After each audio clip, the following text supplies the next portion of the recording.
کلام پاک سے اس پروگرام کا آغاز کریں گے۔ حافظ عبدالاحد۔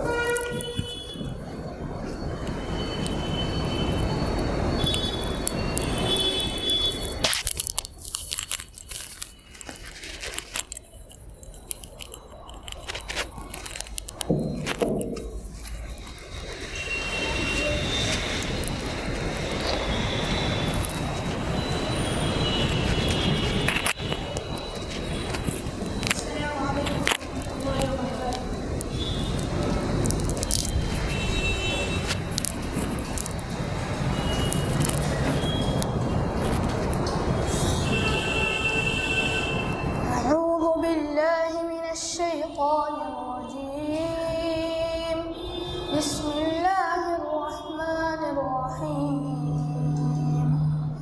فلما فصل طالوت بالجنود قال إن الله مبتليكم بنهر فمن شرب منه فليس مني ومن لم يطعمه فإنه مني إلا من اغترف غرفة بيده فشربوا منه إلا قليلا منهم فلما جاوزه هو والذين آمنوا معه قالوا لا طاقة لنا اليوم بجالوت وجنوده قال الذين يظنون أنهم ملاقو الله كم من فئة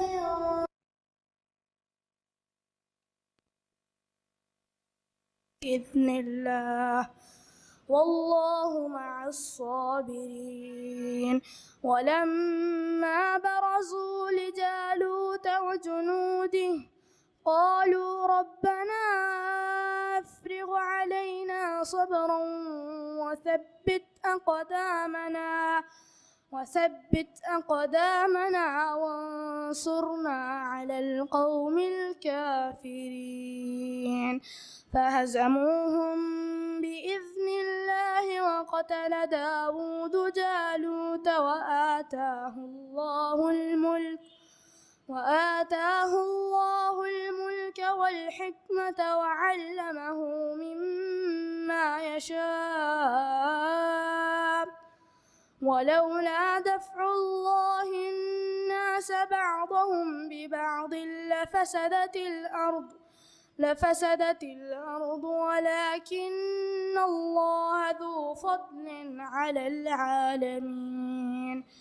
تلك آيات الله نتلوها عليك بالحق وإنك لمن المرسلين. صدق الله العظيم.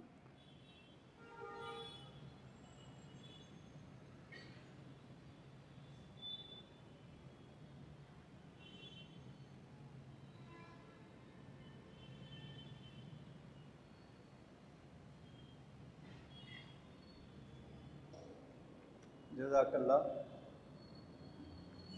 محترم بھائیوں اور بہنوں، جیسا کہ آپ کے سامنے اعلان کیا جا چکا ہے، آج دوبارہ اس ہفتہ واری پروگرام کا افتتاح کرنے کے لیے ہم نے محترم جناب اعجاز محی الدین وسیم صاحب، جو اس مسجد کے خطیب بھی ہیں اور صدر بھی ہیں، ان سے گزارش کی ہے کہ ایک اہم عنوان پر وہ ہم لوگوں کو مستفید فرمائیں، یعنی اللہ کے رسول صلی اللہ علیہ وسلم کی زندگی ہمارے قائدین کے لیے کس طرح نمونہ ہو سکتی ہے۔ چھوٹے بڑے تمام قسم کے جو قائدین ہیں ان کے لیے کیسے نمونہ ہو سکتی ہے۔ اللہ کے رسول صلی اللہ علیہ وسلم کی سیرت مبارک کی روشنی میں محترم اعجاز احمد وسیم صاحب ہم کو اس عنوان پر مخاطب فرمائیں گے۔ میں گزارش کرتا ہوں خطیب صاحب سے کہ وہ تشریف لائیں اور ہمیں استفادے کا موقع دیں۔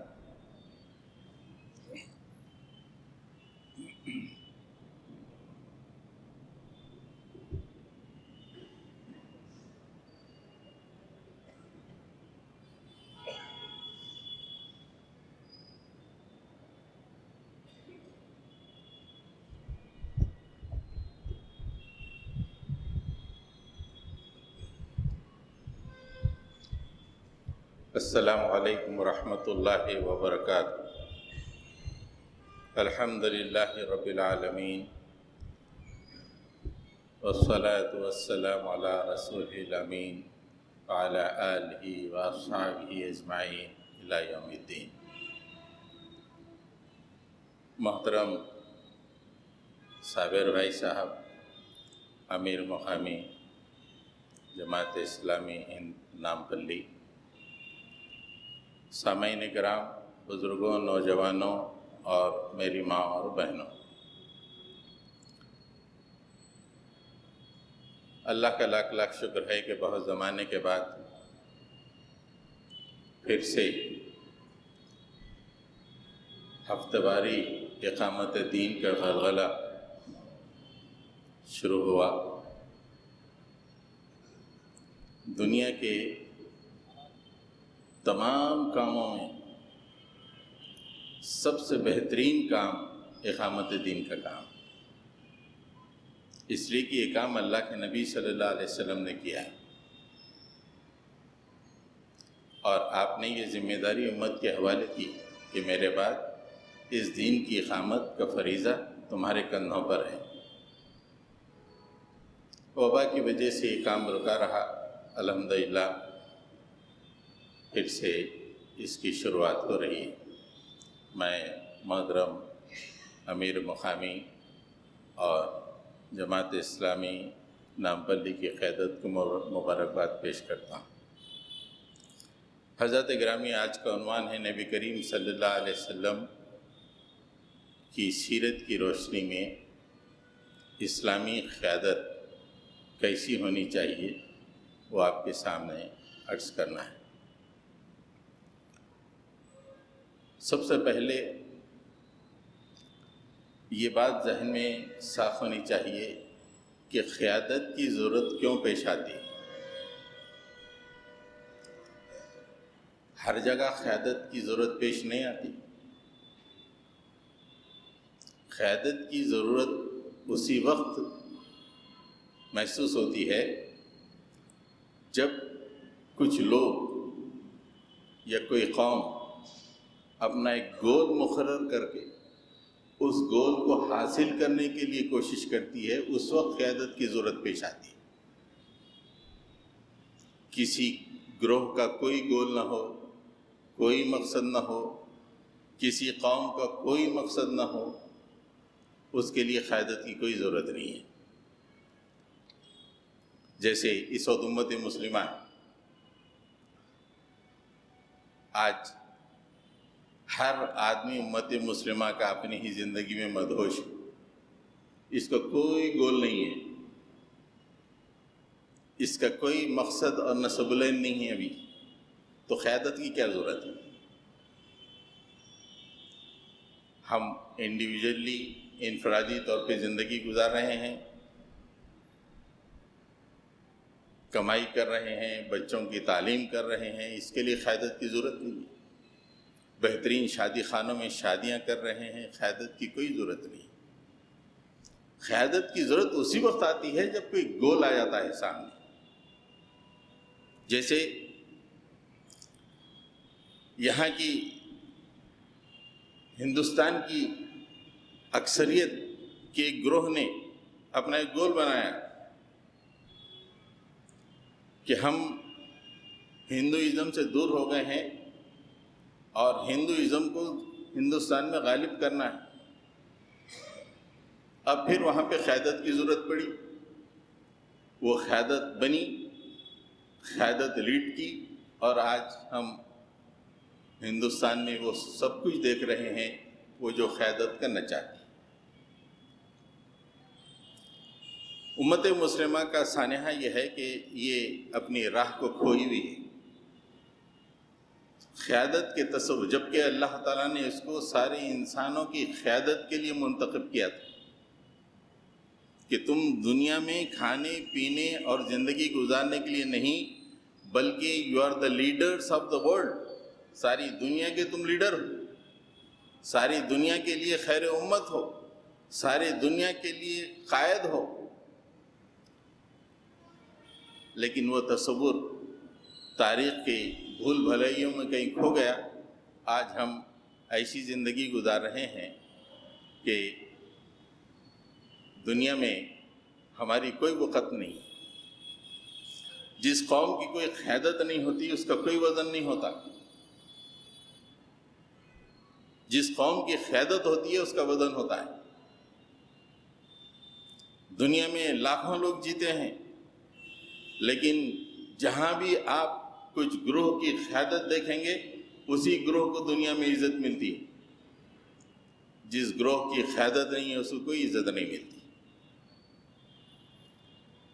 اللہ کے نبی صلی اللہ علیہ وسلم کو دنیا میں اللہ تعالیٰ نے روانہ فرمایا اور انسانی تاریخ کا سب سے مشکل کام آپ کے حوالے کیا.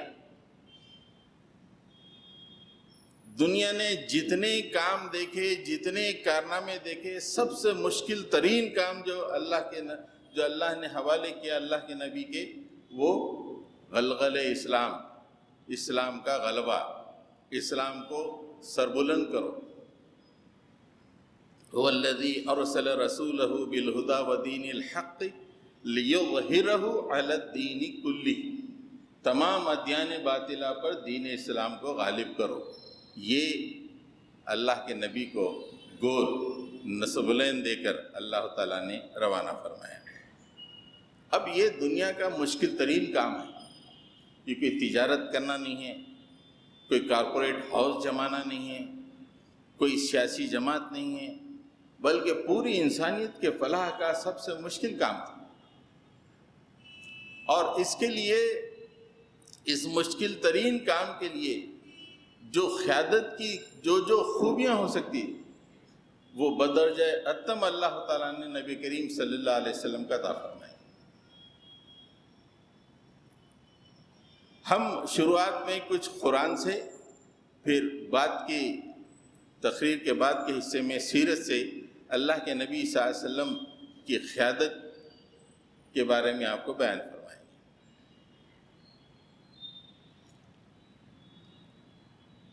ابتدائی جو آیتیں اللہ کے نبی صلی اللہ علیہ وسلم پر نازل ہوئی اس میں اللہ تعالیٰ نے نبی کریم صلی اللہ علیہ وسلم کو پہلے تو گول بتایا کہ تم کو کیا کرنا ہے. پھر اس کے بعد اللہ تعالیٰ نے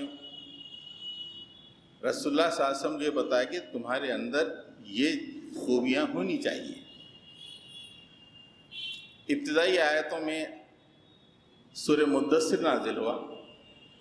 یا ایھا المدثر، یہ الفاظ ندا ہیں، اے اوڑھ لپیٹ کے سونے والے. قم فانذر وربک فکبر، یہ گول دیا گیا، کھڑے ہو جاؤ اور پوری انسانیت کو ڈراؤ اور زمین پہ اللہ کی کبریائی بیان کرو. لات و حبل کی کبریائی چل رہی ہے، ہر طرح کی بت پرستوں کی، بتوں کی بڑھائی چل رہی ہے. یہ تمام کو ختم کر کے وَرَبَّكَ فَكَبِّرْ، تم اپنے رب کی کبریائی کا اعلان کرو. اب اس کے بعد یہ گول متعین ہونے کے بعد اللہ تعالیٰ نے 4 قیادت کی خوبیوں کا تذکرہ کیا ہے. قم فانذر وربک فکبر وثیابک فطہر والرجز فہجر ولا تمنن تستکثر ولربک فاصبر. یہ 4 خوبیاں اسلامی قیادت میں ہونی چاہیے جس کا حکم اللہ تعالیٰ نے ان آیتوں میں دیا ہے. سب سے پہلے یہ ہے کہ تم اپنے کپڑوں کو پاک صاف رکھو. کپڑوں کو پاک صاف رکھنا ایک قائد کے لیے بہت ضروری ہے. اگر کپڑے گندے ہوں، میلے ہوں، لوگ اس کے قریب آنے کے لیے کترائیں گے. یہ جوگیوں کا مذہب نہیں ہے کہ داڑھیاں لمبی لمبی بڑھ گئی ہیں، زلفیں لمبی لمبی ہو گئی ہیں، کپڑے میلے کچیلے ہو گئے ہیں. سب سے پہلے حکم دیا گیا کہ اب تک کا جو دینداری کا تصور ہے وہ غلط ہے.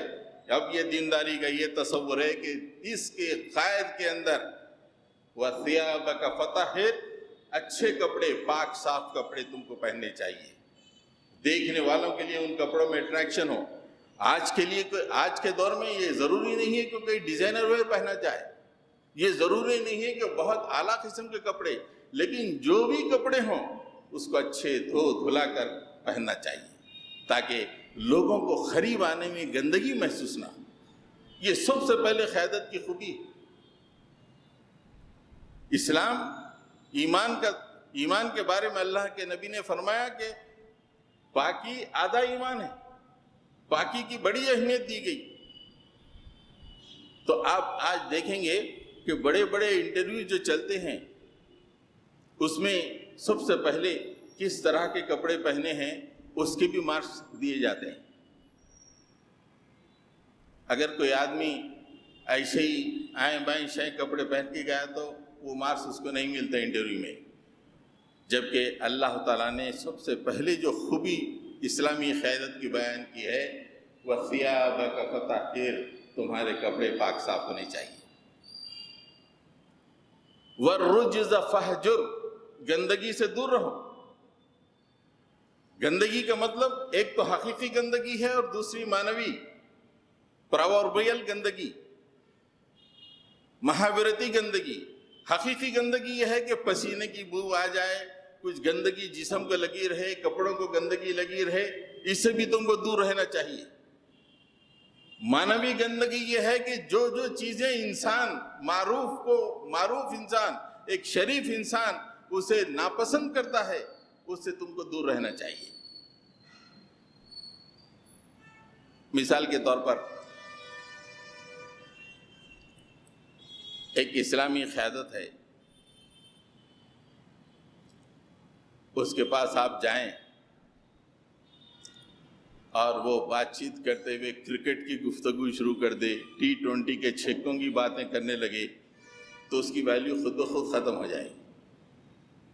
اس لیے کہ وہ رجز ہے، وہ گندگی ہے. ایک بہترین کام کرنے والے کے لیے وہ شوبہ نہیں دیتی. کہا گیا وَالرُّجْزَ فَاهْجُرْ، دنیا میں جہاں جہاں بھی حقیقی یا معنوی جو بھی گندگی ہو اسے تم کو دور رہنا ہے. بت پرستی گندگی ہے، دور رہو. ننگا طواف کرنا بت پرستی ہے، یہ گندگی ہے، دور رہو. جو گندگی ہے اس سے دور رہو. ویسے ہی جو حقیقی گندگی ہے، کپڑوں کی جو گندگی ہے، جسم کی جو گندگی ہے، اس سے بھی دور رہو. قیادت کے لیے دو اہم ترین چیزیں ہیں. اب آپ کسی امیر کے پاس جائیں گفتگو کے لیے، جاتے ہی وہاں پہ زندہ طلسمات کی بو آنے لگے اس کے پاس سے، 2 منٹ سے زیادہ آپ نہیں بیٹھ سکتے. ٹھیک ہے خدا حافظ، ملیں گے بعد میں، آپ کی طبیعت درست ہونے کے بعد. کتنی باریکی سے جو قیادت کی بات یہاں پہ اللہ تعالیٰ نے فرمائی ہے وَالرُّجْزَ فَاهْجُرْ. اور تیسری اہم ترین بات یہ قیادت کی نیوکلیس ہے، قائدانہ صلاحیتوں کی نیوکلیس ہے. وَلَا تَمْنُن تَسْتَكْثِرْ، تم لوگوں پر بے غرض احسان کرو. امیر ہوتا ہے احسان کرنے کے لیے، احسان جتانے کے لیے نہیں. بے غرض، کوئی غرض نہیں ہے. آج جتنی بھی قیادت آپ کو دکھائی دیتی ہے ساری دنیا میں، صرف لوگوں کو کچھ احسان بھی کرتی ہے تو اس کا بدلہ چاہتی ہے. جبکہ اسلامی قیادت کا جو ابتدائی حکم دیا گیا کہ تمہارے اندر جو ٹریٹ ہونی چاہیے، تمہارے اندر جو خوبی ہونی چاہیے، تم جو بھی انسان کوئی بھی ہے اس کو یہ نہ دیکھو کہ یہ عربی ہے، عجمی ہے، کالا ہے، گورا ہے، بلکہ ہر ایک پہ تم احسان کرو اور بغیر غرض کے احسان کرو. یہ اسلامی قیادت کی بنیادی بات ہے. جب یہ بات ہوتی ہے کہ اسلامی قیادت لوگوں پہ بے غرض احسان کرنے لگے تو قیادت مقبول ہو جاتی ہے، لوگ قریب آنے لگتے ہیں. لیکن اگر لوگوں پہ احسان بھی کیا جائے تو اس کے جواب میں کچھ واپسی چاہتے ہیں تو ایسی قیادت کو لوگ پسند نہیں کرتے ہیں. نبی کریم صلی اللہ علیہ وسلم کی پوری 23 سالہ زندگی اس آیت کی تفسیر ہے وَلَا تَمْنُن تَسْتَكْثِرْ، تم لوگوں پر بے غرض احسان کرو. اور چوتھی اہم ترین خوبی یہاں پہ یہ بیان کی گئی وَلِرَبِّكَ فَاصْبِرْ، اپنے رب کے لیے صبر کرو. صبر کے کئی معنی ہیں. صبر کے معنی یہ ہے کہ کتنی ہی مخالفت ہو جائے اپنے گول کے حاصل کرنے کے لیے ڈٹ جانا، یہ صبر ہے۔ راستوں میں کانٹے آئیں، ڈٹ جانا، لوگ تانے دیں، برداشت کرنا، لوگ مخالفت کریں، برداشت کرنا، حالات انتہائی ناگوار چل رہے ہیں، اچھے حالات کا انتظار کرنا، یہ بھی صبر ہے۔ لیکن اپنا جو مقصد ہے اس کو ڈھیلا نہیں کرنا ہے، یا اپنا جو مقصد ہے اس کو ڈائلیوٹ نہیں کرنا ہے۔ حالات اگر بہت ہی ناگوار ہیں، ناخوشگوار ہیں، اچھے حالات آنے تک کا انتظار کرا، یہ بھی صبر ہے۔ تو بغیر صبر کے اسلامی قیادت کامیاب ہو ہی نہیں سکتی۔ چھوٹی چھوٹی باتوں پر بی پی چڑھ جا رہا، آج کل ایک بہانہ ہے قیادت کا، بی پی چڑھ گیا بھائی معاف کرنا، بعد میں سب ہونے کے بعد، سب بگڑنے کے بعد بولتے بی پی تھا، ذرا چڑھ گیا، ذرا معاف کر دیجیے۔ یہ اسلامی قیادت میں نہیں ہو سکتا۔ ہر چھوٹی بات پہ بلڈ پریشر چڑھ رہا ہے، ہر چھوٹی بات پہ آدمی کو غصہ آ رہا ہے۔ برداشت انتہائی ضروری ہے۔ جب آدمی کے اندر برداشت ہوتی ہے تو لوگ قریب آئیں گے، لوگ آپ کی بات سنیں گے، آپ کا مقام بلند ہوگا۔ چھوٹی چھوٹی باتوں پہ آپ چڑھنے لگیں گے تو لوگ دور ہوتے چلے جائیں گے۔ ارے غلط آدمی ہے بھائی، کیا ملنا ہے، فائدہ کیا ہے، بیٹھنے سے کچھ حاصل نہیں ہوتا۔ تو یہ چار ابتدائی باتیں اللہ کے نبی صلی اللہ علیہ وسلم کو عرش والے نے بیان کی کہ عظیم الشان گول تم کو دیا جا رہا ہے، تم اپنے کپڑوں کو صاف ستھرا رکھو، گندگی سے دور رہو، لوگوں پہ بے غرض احسان کرو اور اللہ کے لیے صبر کرو۔ یہ کام ہے، صبر ہی کا کام ہے۔ رشتہ دار مخالفت کریں گے، قریب جو دوست ہیں وہ دور ہو جائیں گے، لوگ راستے میں کانٹے بچھائیں گے، تمہارا کام وَلِرَبِّكَ فَاصْبِرْ۔ یہ آج کی قیادت کے لیے بھی وہی خصوصیتیں ہیں جو اللہ نے قرآن میں بیان فرمائی ہیں۔ یہ خصوصیتیں اگر آج موجود ہے تو واقعی لوگ اس کے قریب آتے چلے جائیں گے۔ قیادت کی بات ہے، دراصل قیادت کا تعلق آدمی کے دل سے ہے۔ دل کیسا ہے، دل میں کیا کیفیات ہیں، وہ بتاتی ہے کہ قیادت کیسی ہے۔ دل میں کوئی نرمی نہیں ہے، دل میں سختی ہے، دل میں کچھ اور بات ہے، وہ قیادت صحیح ہو نہیں سکتی۔ ایک مقام پہ اللہ تعالیٰ نے رسول اللہ صلی اللہ علیہ وسلم کی تصویر کو بیان کیا ہے۔ اس سے پتہ چلتا ہے کہ اسلامی قیادت کتنی بلندی پہ فائز رہتی ہے۔ لَقَدْ جَاءَكُمْ رَسُولٌ مِّنْ أَنفُسِكُمْ عَزِيزٌ عَلَيْهِ مَا عَنِتُّمْ حَرِيصٌ عَلَيْكُمْ وَبِالْمُؤْمِنِينَ رَءُوفٌ رَحِيمٌ۔ ارے تم ہی میں سے ایک رسول آ گیا تمہارے پاس، اور اس کی کیفیت کو اللہ تعالیٰ بیان فرما رہے ہیں۔ عزیز علیہ ما عنتم، تمہارے اوپر جو بھی مشکل آتی ہے اسے بڑی شاق گزرتی ہے، کوئی بھی تکلیف پہنچتی ہے اس کے لیے بڑی شاق گزرتی ہے۔ اپنے ماننے والے، اپنے جو بھی متی ہیں، ان کے اوپر تکلیف دیکھ کے امیر کا دل پگھل جانا چاہیے۔ یہ وہی کیفیت اللہ تعالیٰ بیان فرمایا رسول اللہ صلی اللہ علیہ وسلم کی۔ یہ نہیں کہ چلو ٹھیک ہے تم کچھ بھی کام تو چلتا رہے گا، نہیں، عزیز علیہ ما عنتم۔ اسلامی قیادت یہ ہے کہ اس کے تحت جتنے بھی لوگ ہیں، متی جو ہیں، متا کے جو متی ہیں، ان کے لیے قائد تڑپتا رہے، ہمیشہ یہ فکر کرتا رہے کہ یہ لوگ مشکل میں نہ پڑ جائیں۔ اس کے بعد فرمایا کہ حریص علیکم، خیر کا لالچی ہے۔ قیادت کے اندر خیر کی لالچ ہونی چاہیے، اپنے ماتحتین کی بہتری کی لالچ ہونی چاہیے۔ دواخانے پڑے ہوئے ہیں، جا کے کوئی مل نہیں رہا ہے، خیر کے لالچ کب ہوتا ہے؟ عزیز علیہ ما عنتم کی تفسیر کب بنتی ہے کہ جب وہ دواخانے میں ہو تو دل مچل جانا چاہیے، پریشان ہو تو دل مچل جانا چاہیے، کچھ اس کے بارے میں غلط سنے تو دل مچل جانا چاہیے۔ یہ قیادت ہے۔ یہ کوئی پولیٹیکل قیادت ہے یا کوئی کمپنی چلا رہے ہیں؟ یہ تو وہ قیادت ہے جنت کی طرف لے جانے والی قیادت ہے۔ اس کے دل کو اللہ تعالیٰ نے بیان فرمایا کہ یہ وہ دل ہے کہ اس کے ماننے والوں کے بارے میں دیکھ کر یہ تڑپتا رہتا ہے، جو بھی تکلیف اور مشکل ہوتی ہے وہ دیکھ کے بڑا شاق گزرتا ہے اس کو، اور بہتری کا حریص لالچی ہوتا ہے۔ اور مومنین کے لیے بے انتہا کرم فرما، بے انتہا رحیم ہے۔ یہ کیفیات ہیں۔ دل کا قیادت کا تعلق دل سے ہوتا ہے، یہ ظاہری نہیں ہوتا۔ یہ ظاہری تو دنیا والوں کی قیادت ہو سکتی ہے کہ بہترین کوٹ پینٹ پہن لو، ٹائی لگا لو، آ کے بیٹھ جاؤ، بہترین گفتگو کر لو، لچھے دار قسم کی پرسنالٹی جو ڈیولپمنٹ کی باتیں ہوتی ہیں، یہ پوری ظاہری پرسنالٹی ڈیولپمنٹ کی باتیں ہوتی ہیں۔ لیکن یہاں اللہ تعالیٰ فرماتے ہیں کہ اسلامی قیادت کا تعلق اس کے دل سے ہوتا ہے۔ دل میں کس طرح کی کیفیات ہیں، اس کے ماتحتین کے بارے میں کس طرح کی کیفیات اس کے دل میں ہوتی ہے۔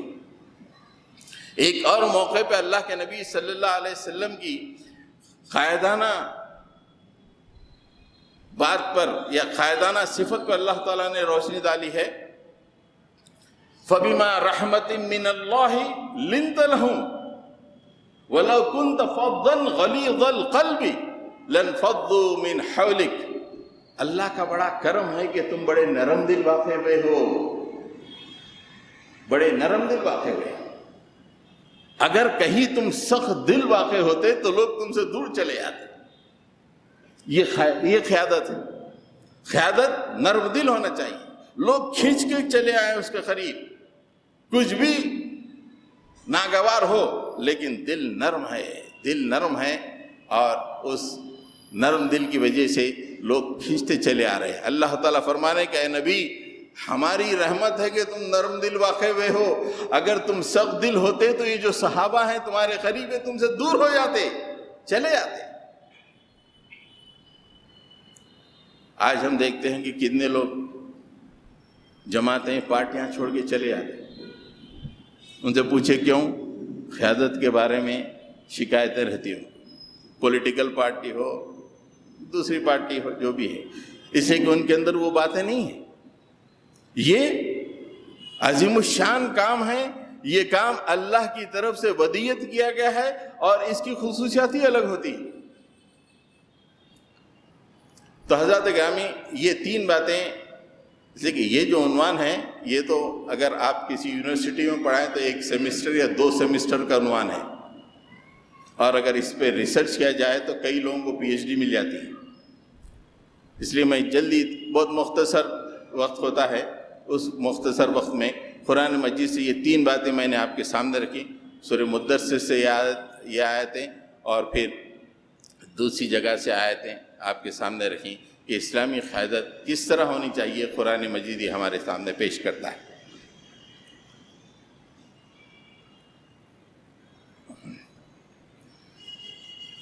سیرت النبی صلی اللہ علیہ وسلم سے ہم لیں گے 4 باتیں اللہ کے نبی صلی اللہ علیہ وسلم کی پرسنل قسم کی، پرسنل مطلب ان کی سیلف خوبی ہیں، اور 4 باتیں آپ کی اور آپ کے ماتحتین کی درمیان ریلیشنز کے سلسلے میں۔ یہ 4 باتیں وقت ہو تو یہ 4 وہ 4 میں آپ کو بتا دوں گا۔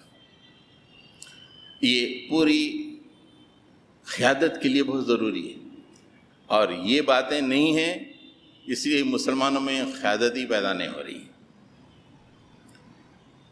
سب سے پہلی بات، اللہ کے نبی صلی اللہ علیہ وسلم اپنے آپ کو کبھی بھی نمایاں نہیں فرماتے تھے، حالانکہ آپ امام الانبیاء، سید المرسلین، لیکن کبھی بھی آپ اپنے آپ کو نمایاں نہیں فرماتے تھے۔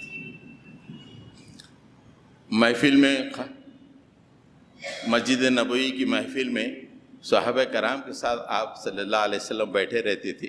کوئی قبیلے کا آدمی اللہ کے نبی صلی اللہ علیہ وسلم سے ملاقات کے لیے آتا تو وہ لوگوں سے پوچھتا کہ آپ لوگوں میں محمد کون ہے؟ کوئی نمایاں نہیں، کوئی نمایاں چیز نہیں۔ یہ کیفیت، یہ اسلامی قیادت ہے۔ دنیاوی قیادت کے لیے تو ایک بہترین کرسی چاہیے، اس پہ ہمارا دلہا بھی بیٹھ جاتا ہے. بغیر کرسی کے دنیاوی قیادت نہیں چلتی. دینی قیادت جو اللہ کے نبی کی قیادت ہے، جس کے بارے میں جب لوگ آتے تھے اور پوچھتے تھے کہ آپ میں سے محمد کون ہے، میں ملنے کے لیے آیا، کوئی نمایاں مقام نہیں. اللہ کے نبی صلی اللہ علیہ وسلم مکے سے مدینے کی طرف ہجرت فرمائے، آپ نے قباء کی بستی میں نزول فرمایا. یہ بات مدینے میں پہنچی، مدینے میں خوشی کی لہر دوڑ گئی. مدینے سے لوگ جوق در جوق اللہ کے نبی سے ملاقات کے لیے آ رہے تھے. اس موقع پر اللہ کے نبی صلی اللہ علیہ وسلم نیچے بیٹھے ہوئے تھے. ابو بکر صدیق رضی اللہ تعالیٰ عنہ کھڑے رہ کر لوگوں کا استقبال کر رہے تھے. لوگوں کو یہ تاثر ہوا کہ یہ جو کھڑے ہوئے ہیں یہ اللہ کے نبی ہیں. اللہ کے رسول صلی اللہ علیہ وسلم آرام سے بیٹھے ہوئے ہیں اور حضرت ابو بکر استقبال کر رہے ہیں. لوگ ابو بکر ہی کو رسول اللہ سمجھ رہے ہیں. لیکن کچھ دیر کے بعد جب دھوپ تیز ہوئی تو ابو بکر صدیق رضی اللہ تعالیٰ عنہ آپ پر کپڑے کا سایہ جب کیے تو لوگوں کو جب سمجھ میں آیا کہ اصل میں یہ اللہ کے نبی صلی اللہ علیہ وسلم. لوگوں نے جب آپ کو سلام فرمایا. جب قیادت اپنے آپ کو نمایاں کرنے کی کوشش کرتی ہے تو لوگ دور ہو جاتے ہیں. لوگ دیکھیے، ہم تو دیکھتے ہیں کہ یہاں پہ ہندوستان میں لوگ فوٹو کھنچوانے کے لیے سیکیورٹی کو تک گالیاں دے کے بھگا دیتے ہیں. ہٹو راستے میں سے ہٹو، تو ہماری فوٹو صحیح آنے دو.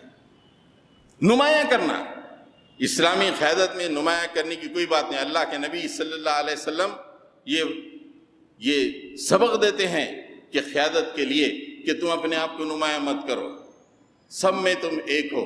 اگر تم اپنے آپ کو نمایاں کرنے لگو گے تو لوگوں سے دور ہو جاؤ گے. یہ آپ کی سب سے بڑی خوبی یہ تھی کہ آپ سید المرسلین ہیں. جبرائیل ملاقات کرنے کے لیے آتے ہیں اور آپ اللہ تعالیٰ سے ملاقات کرنے کے لیے گئے ہیں، لیکن آپ اپنے ساتھیوں میں کوئی نمایاں مقام پہ نہیں بیٹھتے تھے. دوسری آپ کی اہم ترین خوبی جو قیادت کے لیے بہت ضروری ہے کہ کوئی ڈیسیشن لینے کے بعد بھی اگر کوئی عمدہ قسم کا مشورہ آ جائے تو آپ اپنے ڈیسیشن کو چینج کر دیتے تھے. یہ قیادت کی خوبی ہے اور اسلامی قیادت میں یہ ہونا چاہیے. ایک ڈیسیشن ہو چکا اور یہ ڈیسیشن کس کا؟ اللہ کے نبی کا.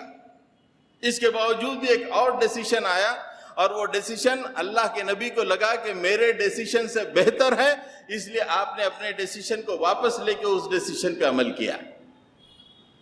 دو واقعات میں آپ کو بتاتا ہوں. جنگ بدر کے میدان میں اللہ کے نبی صلی اللہ علیہ وسلم صحابہ کو لے کے ایک مقام پہ جا کے پڑاؤ فرمائے. خباب بن منذر میدان حرب کے بڑے ماہر صحابی تھے، انصار سے ان کا تعلق تھا. انہوں نے آ کے اللہ کے نبی سے پوچھا کہ اللہ کے نبی، یہ اللہ کے حکم سے آپ نے یہاں پہ پڑاؤ ڈالا ہے یا آپ کا فیصلہ ہے؟ رسول اللہ صلی اللہ علیہ وسلم نے فرمایا کہ یہ میرا اپنا فیصلہ ہے. تو حضرت خباب بن منذر نے فرمایا کہ اللہ کے نبی، کیا ہی بہتر ہوتا کہ ہم یہاں پڑاؤ نہ کریں بلکہ آگے جا کے بالکل آخرے والے کنویں پہ ہم قبضہ کر لیں گے اور وہاں پہ جا کے پڑاؤ کریں گے، اور اس پانی پر قبضہ کرنے سے وہ پانی پہ ہمارا حق ہو جائے گا اور مکے والوں کو پانی نہیں ملے گا. اس طرح وہ جنگ میں کمزور ہو جائیں گے ہم سے. اللہ کے نبی جو کہ پڑاؤ کر چکے تھے، فیصلہ کر چکے تھے، فرمایا کہ احباب تم صحیح کہہ رہے ہو. فوری اپنے ڈیسیشن کو آپ صلی اللہ علیہ وسلم نے چینج کیا اور صحابہ سے کہا، اپنی فوج سے کہا کہ جا کے آگے والے کنویں کی طرف پڑاؤ کرو. آج کے زمانے میں سب کوئی ہوتا ہے، قیادت فیصلہ کر لے تو فائنل، اس سے بہتر بات بھی آ جائے. اسلامی قیادت کی یہ بنیادی بات ہے کہ وہ صرف بہتری چاہتے ہیں، وہ اپنی بات کا ان کے ذہن میں نہیں ہوتا، بہتر بات آگے اسے قبول کر لیتے. ویسے ہی ایک اور موقع پہ جنگ خیبر کے موقع پہ اللہ کے نبی صلی اللہ علیہ وسلم ایک مقام پہ پڑاؤ فرمائے. یہی خباب بن منذر جو ماہر حرب تھے، اللہ کے نبی سے آ کے پھر پوچھا کہ اللہ کے نبی، کیا اللہ کے حکم سے آپ نے پڑاؤ فرمایا ہے؟ اللہ کے نبی نے فرمایا کہ نہیں، یہ میرا اپنا فیصلہ ہے. تو اس موقع پہ فرمایا کہ دیکھیے یہ خریم نزع کا قلعہ ہے، اس میں دشمن کے تمام لوگ جمع ہیں اور بہترین تیر انداز ہیں، اور ہم ان کی تیروں کی زد میں ہیں، اور ہم جہاں پڑاؤ کیے ہوئے ہیں وہ نشیبی علاقہ ہے اور ہر طرف کھجور کے درخت ہیں، اور یہ لوگ رات میں ایک ہم پر شبخون بھی مار سکتے ہیں۔ میرا مشورہ ہے اللہ کے نبی یہاں پہ پڑاؤ نہیں کریں گے، آگے کسی اور مقام پہ جا کے پڑاؤ کریں گے۔ اللہ کے نبی صلی اللہ علیہ وسلم نے فرمایا کہ بہت اچھا مشورہ ہے آپ کا، اور فوری اپنے فوجوں افواج سے کہا کہ یہاں سے نکلو اور آگے جا کے پڑاؤ کرو۔ یہ قیادت فیصلہ ہونے کے باوجود بھی اگر بہترین اور عمدہ قسم کا مشورہ آتا ہے تو اس کو ایکسپٹ کر کے اپنے فیصلے کو لے لینا، اس پہ عمل کرنا، یہ اسلامی قیادت اللہ کے نبی صلی اللہ علیہ وسلم کی سیرت سے یہ بات ہم کو معلوم ہوتی ہے۔ تیسری بات، اللہ کے نبی صلی اللہ علیہ وسلم کی زندگی میں آپ دیکھیں، آپ مشکلات جھیلنے کے معاملے میں صحابہ سے بھی بہت آگے تھے۔ ایسی انسپائرنگ شخصیت تھے کہ کسی کی زبان سے گلہ نہیں نکل سکتا تھا کہ ہم اتنی مشکلات اٹھا رہے ہیں، آپ کچھ نہیں اٹھا رہے ہیں۔ انسپائرنگ، یعنی جو مشکلات آپ اٹھاتے تھے آپ تمام صحابہ سے آگے کی مشکلات، یہ اسلامی قیادت ہوتی ہے۔ یہاں تو آپ دیکھیں کہ کوئی قائد بن جائے تو، قائد کا مطلب میرے اپنی جماعت کی بات نہیں کر رہا ہوں، جنرل قائد کی بات کر رہا ہوں، تو اس کا معاملہ ہی کچھ اور ہوتا ہے۔ اللہ کے نبی صلی اللہ علیہ وسلم، دو واقعات بتاتا ہوں کس طرح مشکلات کے معاملے میں، مشکلات اس لیے کہ یہ جو راستہ ہے یہ مشکلات سے پر راستہ ہے۔ یہ راستہ وہ نہیں ہے کہ اس کو اپناتے ہی واہ واہ ہونے لگے یا دنیا تیزی سے قدموں میں آنے لگی، وہ راستہ نہیں ہے۔ یہ راستہ وَرَبَّكَ فَكَبِّرْ کا جو راستہ ہے انتہائی مشکلات کا راستہ ہے۔ جب تک قائد ان مشکلات کو جھیلتے ہوئے اپنے مامورین سے آگے نہیں ہوتا، اس وقت تک قیادت اپنے آپ کو منوا نہیں سکتی۔ ایک دفعہ کا واقعہ ہے کہ اچانک حضرت عمر فاروق کیا دیکھتے ہیں، حضرت ابو بکر سے ملاقات کرتے ہیں۔ عرب کا وقت زمانہ، انتہائی گرمی کا زمانہ، 12 بجے کا وقت تھا۔ اچانک حضرت عمر حضرت ابو بکر کو دیکھ کے پریشان ہوتے ہیں، اس لیے کہ وہ وقت عرب میں کوئی باہر نہیں نکلتے ہیں دھوپ میں۔ پوچھتے ہیں کہ ابو بکر آپ اس موقع پہ آپ یہاں پہ آئے؟ انہوں نے کہا کہ ٹھیک ہے میں تو آیا، لیکن آپ کیوں آئے؟ یہ وقت، یہ گرمی، یہ تیزی کا یہ وقت آپ کے لیے بھی ہے، آپ کیوں آئے؟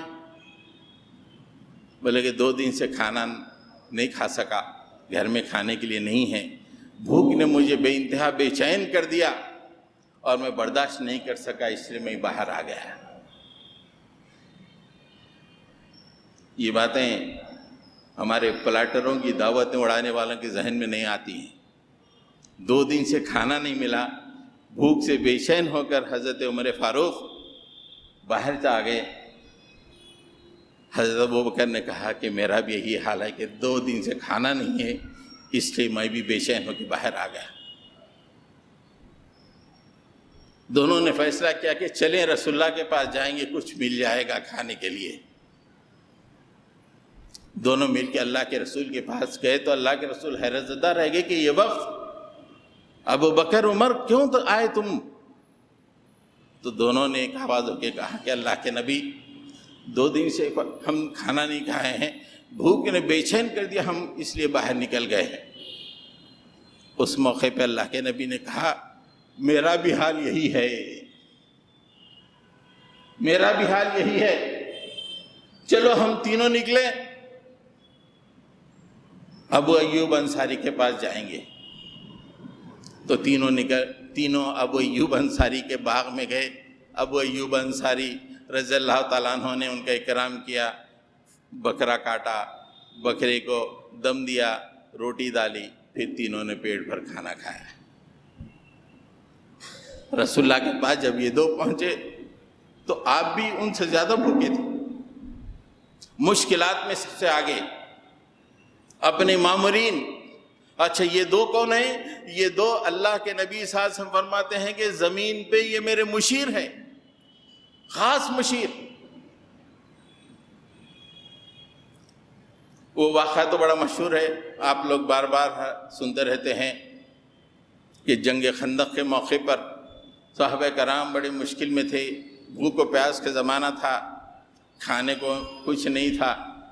صحابہ کرام اپنی بھوک کی شدت کو کم کرنے کے لیے پیٹ پہ ایک پتھر بن کے خندق کی کھدائی کر رہے تھے، یہاں تک کہ پتھر رکھنے کے باوجود بھوک برداشت نہیں ہوئی تو کہا کہ چل کے اللہ کے رسول کے پاس چلیں گے، شکایت کریں گے۔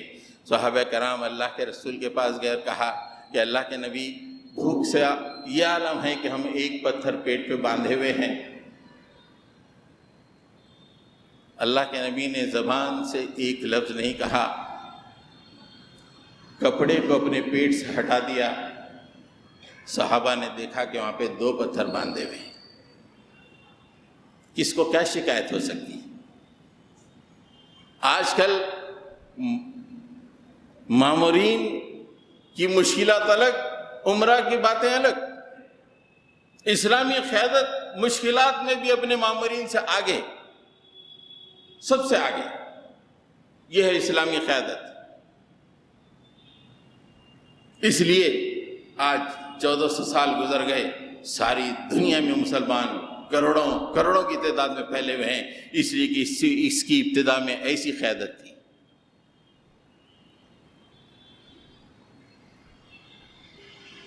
اسلامی قیادت بڑی انسپائرنگ ہوتی ہے، ایسی انسپائرنگ ہوتی ہے کہ لوگ واہ واہ کرتے رہ جاتے ہیں، یہاں تک کہ شجاعت میں بھی سب سے آگے، بہادری میں بھی سب سے آگے۔ وہ قیادت جو بہادر میں آگے نہیں، وہ قائد بن ہی نہیں سکتا۔ خالی شیروانیاں پہن کے تقریر کرنے سے قیادت نہیں چلتی اسلام کی۔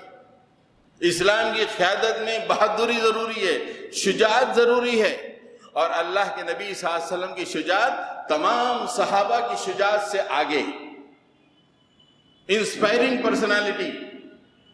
ایک دفعہ مکے میں، مدینے میں ایسا ماحول پیدا ہو گیا کہ اطلاعات آ رہی تھی کہ غسانی اپنی فوج کو جمع کر رہے ہیں ملک شام کی سرحد پر، اور کسی بھی لمحہ مدینے پہ غسانی حملہ کر سکتے ہیں۔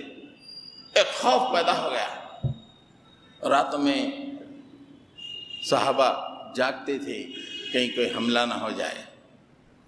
اچانک ایک رات ہوا ایسا کہ مدینے میں لوگ اپنے اپنے گھروں میں ہیں، ایک بہت بڑی آواز آئی، بہت بڑی۔ لوگوں نے کہا کہ غسانیوں نے مدینے پہ حملہ کر دیا ہے۔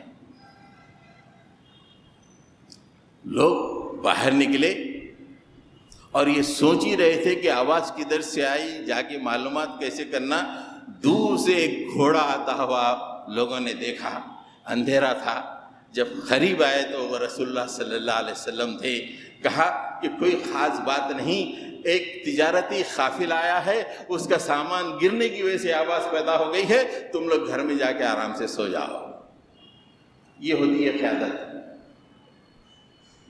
یہ نہیں کہ سب سے پہلے ان کو بلاؤ جا کے معلومات کرو کون ہے کیا ہے، وہ آ کے قائد کو معلومات، یہ نہیں۔ اسلامی قیادت سب اتنی بہادر اور شجاع ہوتی ہے کہ سب سے پہلے جا کے اللہ کے نبی صلی اللہ علیہ وسلم نے معلومات فراہم کی اور اطمینان حاصل کیا کہ کوئی پریشانی کی بات نہیں۔ اور صحابہ سوچ رہے ہیں کہ جا کے معلومات کریں گے، بولے نہیں، اب آپ اطمینان سے گھر میں جا کے سو جاؤ۔ یہی بہادری جنگ حنین میں ہم کو دکھائی دیتی ہے۔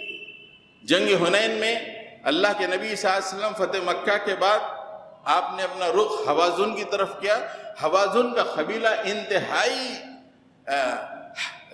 جنگجو قبیلہ، یعنی سارے عرب میں ان کی جنگ مشہور تھی، اور ان کے پاس تیر انداز بہت مشہور تھے۔ حنین کا جو میدان تھا، وہ میدان کے آگے پہاڑ تھی، پہاڑی تھی، اور پہاڑی کے اوپر حوازن نے اپنے تیر اندازوں کو بٹھا دیا تھا۔ اللہ کے نبی صلی اللہ علیہ وسلم جب اپنی فوج کے لے کے میدان حنین میں پہنچے تو ادھر سے حوازن کے لوگوں نے ایسی شدید تیر اندازی کی کہ میدان دیکھتے دیکھتے صاف ہو گیا، پورے صحابہ میدان چھوڑ کے باہر چلے گئے۔ آسمان دیکھ رہا تھا کہ ایک ہستی وہاں ٹھہری ہوئی ہے، اللہ کے نبی صلی اللہ علیہ وسلم اکیلے میدان میں ٹھہرے ہوئے ہیں اور اعلان کر رہے ہیں کہ انا النبی لا کذب، انا ابن عبد المطلب، میں جھوٹا نبی نہیں ہوں، میں عبد مطلب کا بیٹا ہوں، لوگوں آؤ آؤ، یہ تیر اندازی ہمارے لیے جو ہے کوئی مشکل پیدا نہیں کر سکتی، آؤ آؤ۔ اللہ کے نبی اکیلے ٹھہرے ہوئے، بہادری کی بے مثال، بہادری کی جو مثال سامنے آتی ہے وہ دیکھ کر صحابہ دیکھے کہ اللہ کے نبی اکیلے ٹھہرے ہوئے ہیں، اور پورے کے پورے جتنے صحابہ میدان چھوڑ گئے تو پورے پھر قریب آئے، اور کچھ دیر کے بعد اللہ تعالیٰ نے مسلمانوں کو اس موقع پہ فتح عطا فرمائی۔ بہادری میں بھی آگے ہوتے ہیں، شجاعت میں بھی آگے ہوتے ہیں، یہ اسلامی قیادت ہے۔ ڈر اسلامی قیادت کے قریب بھی نہیں آتا، ڈرنے والا قائد بن ہی نہیں سکتا۔ یہ راستہ کانٹوں بھرا راستہ ہے، ڈرنے والا کیسے قائد بنے گا؟ ڈر کے فیصلے کرنے والا قائد کیسے بنے گا؟ یہاں تو بہادری کی ضرورت ہے، یہاں دل پذیری کی ضرورت ہے، دل کو پگھلانے کی ضرورت ہے، اللہ کے لیے صبر کرنے کی ضرورت ہے۔ یہ اسلامی قیادت ہے۔ جب یہ قیادت ہو تو آنن فانن میں اسلام غالب آ جاتا ہے۔ حضرت گرامی وقت تنگ ہو گیا ہے، ایک 10 منٹ بڑا تنگ ہے کیا؟ ہاں میں بول دیا، جلدی ختم کر دیتا ہوں، اس لیے کہ یہ ذرا امپورٹنٹ ہے، قائد اور مامورین کی۔ اللہ کے نبی صلی اللہ علیہ وسلم کی قیادت اور آپ کے مامورین، اس کے 4 پہلو دیکھیے۔ سب سے پہلا یہ کہ عام طور پہ کبھی کبھی ہوتا یہ ہے، میں ہر معاملے کے 2 واقعات تھا، ایک واقعے پہ اکتفا کروں گا، جلدی ختم کر دیں گے۔ ہمیشہ مامورین میں کبھی تنازعات پیدا ہو جاتے ہیں، ماننے والوں میں 2 گروپ پیدا ہو کے دونوں میں تنازع ہو جاتا ہے، اور قیادت کا اولین کام یہ ہے کہ پہلے اس تنازع کو ایڈریس کر کے ختم کرنا چاہیے۔ اگر وہ تنازع بڑھتا رہے تو پھر جو گول ہے وہ حاصل نہیں ہو سکتا۔ اللہ کے نبی صلی اللہ علیہ وسلم کی سیرت سے واقعات ملتے ہیں، میں ایک واقعہ آپ کے سامنے رکھوں گا۔ اللہ کے نبی صلی اللہ علیہ وسلم غزوہ مستلق میں یہ واقعہ ملتا ہے۔ اللہ کے نبی صلی اللہ علیہ وسلم صحابہ کو لے کے بنی مستلق قبیلے کی طرف گئے، وہاں پہ اللہ تعالیٰ نے رسول اللہ کو کامیابی عطا فرمائی۔ وہاں پہ آپ قیام کیے ہوئے تھے، انتہائی شدید گرمی تھی، پانی کم تھا، ایک ہی کنواں تھا، اسے پانی نکال رہے تھے۔ وہ گرمی حالات کی وجہ سے انصاری اور مہاجرین میں ہلکی سی لڑائی ہو گئی، ایک انصاری ایک مہاجر، پانی نکالنے کے سلسلے میں تھوڑے سا تنازع ہو گیا۔ انصار نے آواز دی یا للانصار، پورے کے پورے انصار جمع ہو گئے۔ وہ دیکھتے ہی مہاجرین نے کہا کہ یا معاشر المہاجرین، پورے کے پورے مہاجرین جمع ہو گئے۔ ایک زبردست تنازع پیدا ہو گیا۔ اللہ کے نبی صلی اللہ علیہ وسلم نے یہ نہیں کہا کہ ذرا جا کے وہ دونوں کے درمیان صلح کرا دو، بنفس نفسی صاحب پہنچے ہی، پہنچ کے دونوں کو ایڈریس کیا۔ یہ کیا بات ہے کہ میں تمہارے درمیان موجود ہوں اور میری موجودگی میں تم جہالت کی باتیں کرتے ہو؟ انصار اور مہاجرین الگ کہاں ہیں؟ تم الگ ہونے کی بات کرتے ہو، یہ جہالت کی بات ہے، اس جہالت کو ختم کرنے کے لیے میں آیا ہوں اور میری موجودگی میں اس طرح کی باتیں کرتے ہو۔ اس موقع پہ وہ باتیں سن کے وہ تنازع اس موقع پہ ذرا کمزور ہوا، لیکن اللہ کے نبی صلی اللہ علیہ وسلم کی حکمت دیکھیے کہ بنی مستلق سے تقریباً مدینہ کئی 100 کلومیٹر کا راستہ ہے اور اتنا لمبا راستہ جانا ہے، یہاں سے ہٹ کے کہیں اور قیام کریں گے تو وہاں بھی کچھ اس طرح کے انبن ہو سکتی ہے، جس سے کہ اللہ کے نبی صلی اللہ علیہ وسلم نے فیصلہ فرمایا کہ کوچ کرو. اور سیرت کی کتابوں میں آتا ہے کہ قافلہ اللہ کے نبی کا کوچ کرتا رہا پورا دن پوری رات، پھر سورج نکلا. جب سورج میں ذرا تیزی آئی جب تک قافلہ چلتا رہا، جب گرمی تیز ہوئی تو اللہ کے نبی نے فرمایا کہ پڑاؤ کرو. صحابہ اتنے تھکے ہوئے تھے کہ جو ہی پڑاؤ کیا سب سو گئے، دیر ہو گئی، یعنی بات چیت کا موقع تک نہیں. یہ دیکھیے حکمت کہ اگر وہ اس راستے میں پھر سے انبن ہو جائے تو وہ دراڑ اور بڑھ سکتی ہے، کہ اللہ کے نبی نے فرمایا کہ رکنا نہیں ہے، کنٹینیو کتنے 24-30 گھنٹے کنٹینیو سفر کرتے رہے. رات ہوئی سفر، صبح سورج نکلا سفر، جب سورج اوپر آیا اس میں گرمی پیدا ہوئی، کہا کہ اب آرام، اب پڑاؤ کرو. پورے صحابہ اتنے تھکے ہوئے تھے کہ بات چیت کا کھانا، بات چیت کچھ نہیں، پورے کے پورے اسی موقع پہ سو گئے. یہ جب تنازعات ہوتے ہیں تو قیادت کو امیڈیٹ ایڈریس کر کے پوری حکمت عملی کے ساتھ اسے ختم کرنا چاہیے.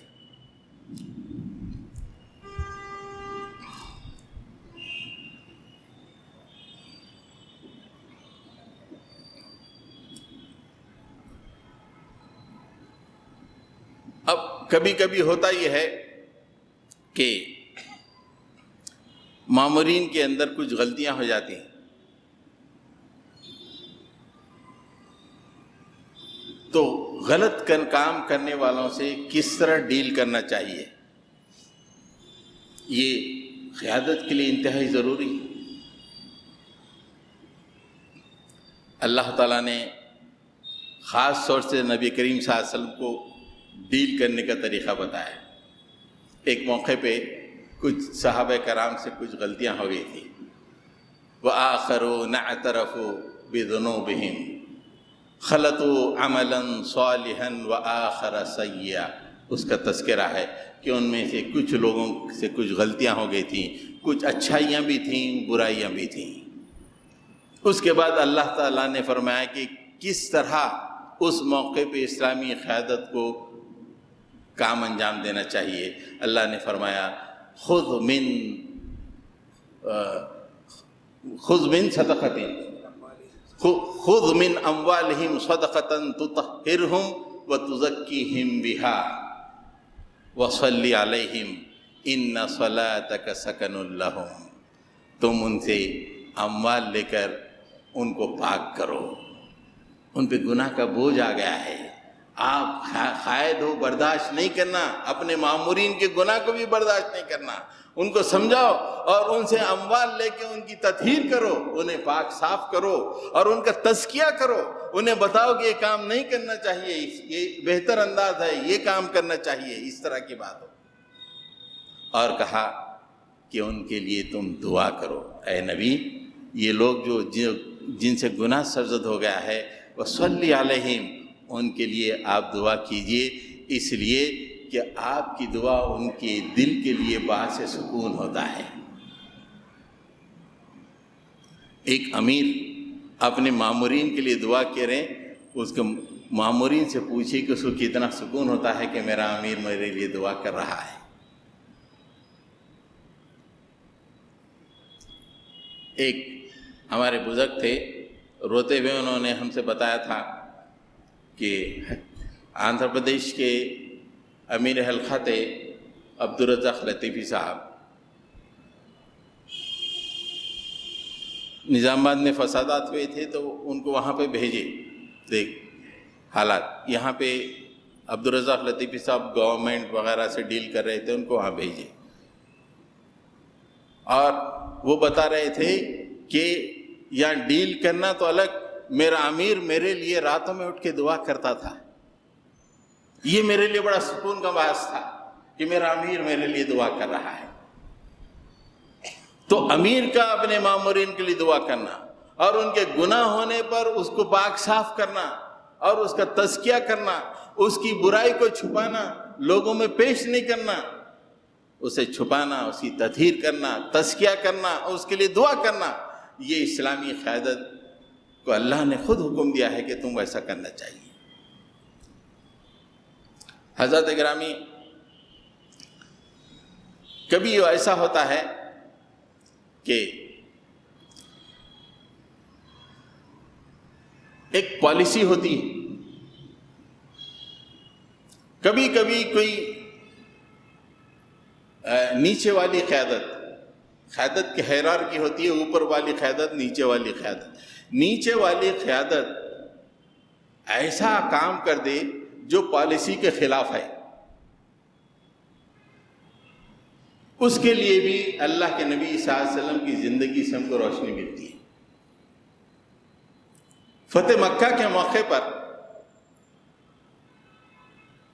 اللہ کے نبی صلی اللہ علیہ وسلم کے ساتھ 10,000 کی فوج تھی۔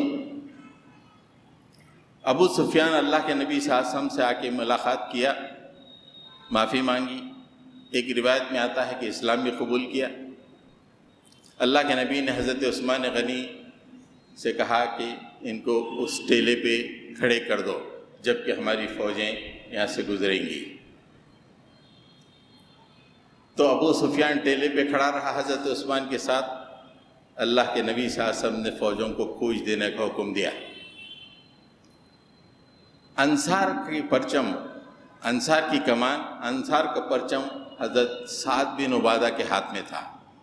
فوجیں جا رہی ہیں، ایک کے بعد ایک فوج، الگ الگ قبیلوں کی فوجیں، انصار کا پرچم سعد بن عبادہ کے ہاتھ میں تھا۔ سعد بن عبادہ جب اس ٹیلے کے قریب پہنچا جہاں پہ ابو سفیان ہے، تو اس نے سعد بن عبادہ رضی اللہ تعالیٰ عنہ نے چیخ کر کہا، الیوم یوم الملحمہ، الیوم تستحل الحرمہ، آج کا دن تو خون ریزی کا دن ہے اور آج ہم حرمتوں کو پامال کرنے والے ہیں۔ یہ بالکل اللہ کے نبی صلی اللہ علیہ وسلم کی پالیسی کے بالکل خلاف تھا۔ اللہ کے نبی صلی اللہ علیہ وسلم مکے میں بالکل پرامن طور پہ داخل ہونا چاہتے تھے، کسی کا خون کرنا نہیں چاہتے تھے، لیکن اس نے وہاں پہ اعلان کر دیا اس ابو سفیان کے سامنے جو کہ مکے کا سردار تھا کہ آج خون ریزی کا دن ہے اور آج حرمتوں کو پامال کرنے کا دن ہے۔ یہ رسول اللہ صلی اللہ علیہ وسلم کی پالیسی کے خلاف تھا۔ اب یہاں پہ حکمت عملی اللہ کے نبی صلی اللہ علیہ وسلم نے کیا فرمائی؟ سعد بن عبادہ کوئی معمولی آدمی نہیں تھے، قبیلے خزرج کے سردار تھے، پورے انصار پہ ان کا اثر و رسوخ تھا۔ تو اللہ کے نبی صلی اللہ علیہ وسلم نے ان سے پرچم لے لیا، لے کے ان کے بیٹے حضرت قیس کے ہاتھ میں وہ پرچم کو دے دیا کہ اب تم انصار کی کمان سنبھالو۔ سزا بھی دے دی کہ تم نے غلطی کی، تم کو پرچم لینے کا حق نہیں ہے، اور جو دل میں قدرت ہوتی کہ مجھ سے پرچم کھینچا ہے، بیٹے کو پرچم دے دیا گیا۔ حکمت دیکھیے، کتنے حکیمانہ انداز میں اللہ کے نبی صلی اللہ علیہ وسلم نے اس وقت فیصلہ فرمایا کہ پالیسی بھی متاثر نہ ہو۔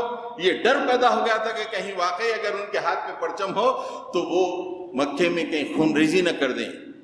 پرچم لینا ضروری تھا، اور یہ بھی ضروری تھا کہ لوگوں کے دلوں کو توڑنا بھی نہیں چاہیے۔ حضرت سعد بن عبادہ کے بیٹے قیس کے ہاتھ میں پرچم دے دیا۔ یہ قائد ہے، اسلامی قیادت ہے۔ آخر میں عام طور پہ کبھی یہ ہوتا ہے، جماعتیں ہوں یا کوئی کام کے لیے کچھ لوگ قریب آئیں، قیادت کوئی فیصلہ کرتی ہے تو لوگوں کے دلوں میں ذرا مخالفت پیدا ہوتی ہے۔ اسے آج کے زمانے میں ڈسنٹ کہتے ہیں۔ ہر پارٹی میں ڈسنٹ ہوتا ہے۔ رسول اللہ صلی اللہ علیہ وسلم کو بھی ڈسنٹ کا سامنا کرنا پڑا، اور اس وقت کس طرح کی قیادت تھی آپ اندازہ لگائیے۔ کتنے عظیم الشان انداز میں اس ڈسنٹ پہ اللہ کے نبی صلی اللہ علیہ وسلم نے ڈیل کیا۔ اس میں اپنی بات کو ختم کرتا ہوں۔ جنگ حنین کے بعد بہت سارا مال غنیمت حاصل ہوا، تو اللہ کے نبی صلی اللہ علیہ وسلم نے مکے والوں کو بہت سارا مال غنیمت بانٹا، اس لیے کہ ابھی ابھی مکہ فتح ہوا تھا، ان کے دلوں میں ایمان مضبوط نہیں ہوا تھا۔ یہ مال لے کر وہ اسلام کی طرف آ جائیں گے پوری طرح. اس لیے اللہ کے نبی صلی اللہ علیہ وسلم نے بہت سارا مال، 300 اونٹ، کئی 100 بکریاں، نئے لوگ جو آئے مکے والے ان کو بانٹ دیا. انصار کے دل کھٹے ہو گئے اس سے، بلکہ ہم اللہ کے نبی صلی اللہ علیہ وسلم کا اتنا ساتھ دیے ہیں، آپ کے لیے اتنی جانیں دیے ہیں، آپ کے لیے اتنا کیے ہیں، اور ہم کو اس مال غنیمت سے کچھ بھی نہیں مل رہا ہے. یہ تو انہی لوگوں کو جا رہا ہے جو بالکل نئے مسلمان ہو کے آئے ہیں. ایک ڈسنٹ پیدا ہو گیا. سعد بن عبادہ خود اللہ کے نبی صلی اللہ علیہ وسلم کے پاس آیا اور کہا کہ آپ جانتے ہیں اللہ کے نبی، انصار کے دلوں میں مخالفت پیدا ہو رہی ہے. پوچھا کہ کیوں؟ اس لیے کہ انہیں مال غنیمت نہیں ملا ہے. اب یہ ڈسنٹ کو اللہ کے نبی صلی اللہ علیہ وسلم نے کیسے ڈیل کیا دیکھیے. سعد بن عبادہ سے کہا کہ تمام انصار کو ایک مقام پہ جمع کرو. پورے انصار کو ایک مقام پہ جمع کر دیا گیا. کچھ مہاجرین اور مکے والے اس میں آنا چاہ رہے تھے، ان کو کہا کہ نہیں، آپ نہیں آنا، صرف انصار ہیں، اللہ کے رسول صلی اللہ علیہ وسلم ہیں. آپ نے ان سے مخاطب کیا، کہا کہ دیکھو تم گمراہ تھے، اللہ نے تمہیں میری طرف سے ہدایت عطا فرمائی. تم محتاج تھے، اللہ تعالیٰ نے میری طرف سے تم کو غنی کیا. تم آپس میں ایک دوسرے کے دشمن تھے، اللہ نے میری طرف سے تمہارے دلوں کو جوڑا. پورے انصار صاحب نے کہا کہ ہاں اللہ کے نبی آپ سچ فرما رہے ہیں. پھر آپ نے روئے سخن دوسری طرف آپ نے لگے. آپ انداز دیکھیے، آپ سیرت کی کتاب میں یہ پڑھیں گے تو رونگٹے کھڑے ہو جائیں گے، آپ کی آنکھوں سے آنسو نکل جائیں گے. نہیں، ایسا مت کہو، بلکہ تم ایسے کہو، اور اگر تم یہ کہو گے تو بالکل سچ کہو گے کہ لوگوں نے مجھے جھٹلایا تو تم نے تصدیق کی. تم یہ کہو کہ لوگوں نے مجھے گھر سے نکال دیا تو تم نے مجھے آسرا دیا. میں محتاج تھا تو تم نے میری غمخواری کی، تم یہ کہو.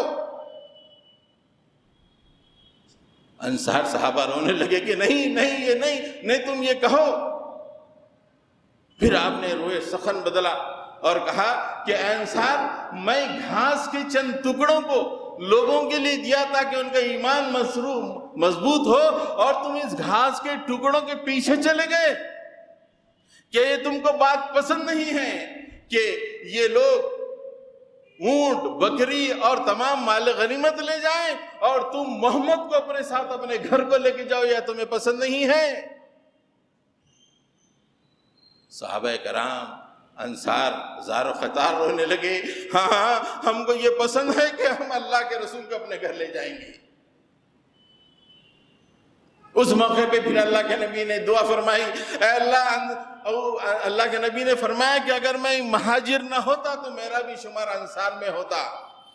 لوگ ایک راستے پہ چلیں اور انصار دوسرے راستے پہ، میں انصار کے راستے پہ چلوں. پھر آپ نے یہ فرمایا کہ اللہ انصار پہ رحم فرما، ان کے بچوں پہ رحم فرما، ان کے پوتوں پہ رحم فرما. انصار کی روتے روتے داڑیاں تر ہو گئیں، اور جو تنازع، جو ڈسنٹ تھوڑی دیر پہلے تھا، وہ پورا ختم ہو گیا. اور سب کے دل میں خوشی کہ ہم اپنے ساتھ اللہ کے نبی صلی اللہ علیہ وسلم کو لے کے جائیں گے. لے جائیں لوگ، بکریاں، اونٹ لے جائیں، ہمیں کوئی ضرورت نہیں ہے، ہم کو اللہ کے نبی اپنے ساتھ چاہیے. یہ ہوتی ہے قیادت. یہاں ڈسنٹ کو پنپ نہیں دیا جاتا ہے، یہاں تنازعات کو پنپنے دیا جاتا ہے. آپ دیکھیں کہ تنازع ہو تو امیڈیٹلی آپ نے ایڈریس کیا، ڈسنٹ ہوا تو امیڈیٹلی آپ نے ایڈریس کیا. آج جماعتوں کے پڑخچے اس لیے اڑ رہے ہیں کہ وہ اسلامی قیادت کی جو عظیم الشان واقعات ہیں اس سے بے بہرا ہے. جو روشنی ملتی ہے اللہ کے نبی صلی اللہ علیہ وسلم کی سیرت سے، اس سے ہم واقف نہیں ہیں. واقف ہیں بھی تو اس کو امپلیمنٹ نہیں کرنا چاہتے. قیادت کے لیے اہم ترین چیز جو ہوتی ہے وہ دراصل دل ہے. دل ہو تو یہ تمام باتیں ہوتی ہیں جس دل کے بارے میں اللہ تعالیٰ نے فرمایا کہ عزیز علیہ ما عنتم حریص علیکم، تمہارا مشکل میں پڑنا شاق گزرتا ہے اور تمہاری بہتری کا حریص ہے۔ وآخر دعوانا ان الحمد للہ رب العالمین۔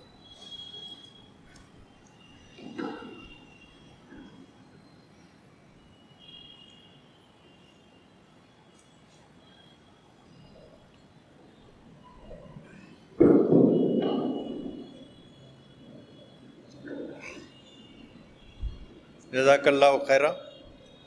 ہم محترم وسیم بھائی کے شکر گزار ہیں، آپ کا شکریہ ادا کرتے ہیں اور اللہ تعالیٰ سے دعا کرتے ہیں کہ اللہ تبارک و تعالیٰ ان کی قوت میں اور اضافہ کرے اور ہم آج کی تقریر سے استفادہ کرتے ہوئے اس کے سلسلے میں صحیح سبق ہم حاصل کریں۔ میں ایک دو اعلانات آپ کے سامنے کرنا چاہتا ہوں۔ ہماری اس مسجد کے سیکریٹری محترم عبد الرحیم صاحب، جو ہمارے رفیق کار بھی ہیں، وہ اس وقت بیمار ہیں۔ ان کا آپریشن تو سکسیزفل ہوا الحمدللہ، لیکن ابھی آرام کر رہے ہیں اور ہم سب اللہ سے دعا کرتے ہیں کہ جلد سے جلد ان کو شفا عطا ہو جائے۔ ایک اور اعلان یہ کرنا ہے کہ چلڈرن اسلامک سرکل نے ایک ایکسپو کا، سیرت نبی پر ایک ایکسپو کا اہتمام کیا ہے پورے شہر حیدرآباد کی بنیاد پر۔ چھوٹے چھوٹے بچوں نے مختلف چیزیں بنائی ہیں اور یہیں صفدریہ اسکول جو قریب میں ہے وہاں پر اس کا ایکسپو صبح 10:30 بجے سے شام میں 4:30 بجے تک ہوگا۔ تو پیرنٹس اپنے بچوں کو لے کر وہاں پہنچیں، کسی بھی وقت پہنچیں اور اس ایکسپو کے اندر دیکھیں۔ دوسرے کمپٹیشنز وغیرہ بھی اس کے اندر ہوں گے اور یہ پورے حیدرآباد میں ہر جگہ بچوں کی تربیت کے لیے چلڈرن اسلامک سرکل موجود ہیں۔ اس کے اندر بھی آپ لوگ حصہ لے سکتے ہیں، آپ کے بچوں کو حصہ لینے کے لیے بھیج سکتے ہیں۔ اسی پر ہم آج کے اس پروگرام کے اختتام کا اعلان کرتے ہیں۔ میں ایک مرتبہ اور یہ اعلان کرنا چاہتا ہوں کہ یہ جو ہفتہ واری اجتماع ہمارا ہر ہفتہ ہوا کرتا تھا، جو لاک ڈاؤن کی وجہ سے بند تھا، آج اس کا دوبارہ افتتاح ہو چکا ہے اور انشاءاللہ ہر ہفتہ ہم یہاں پر تقریریں رکھنے کی کوشش کریں گے اور آپ سب لوگوں سے اپیل ہے کہ آپ لوگ تشریف لائیں اور اس سے استفادہ کریں۔ میں اللہ سے دعا کرتا ہوں کہ اللہ تعالی ہمیں قرآن کے میسیج کو، حضور صلی اللہ علیہ وسلم کی سیرت کے میسیج کو زیادہ سے زیادہ لوگوں تک پہنچانے کی توفیق عطا فرمائے۔ ربنا آتنا فی الدنیا حسنہ وفی الآخرۃ حسنہ وقنا عذاب النار۔ سبحان اللہ وبحمدہ، نشہد ان لا الہ الا انت، نستغفرک ونتوب الیک، وآخر دعوانا الحمد للہ رب العالمین۔ پروگرام کے اختتام کا اعلان کیا جاتا ہے۔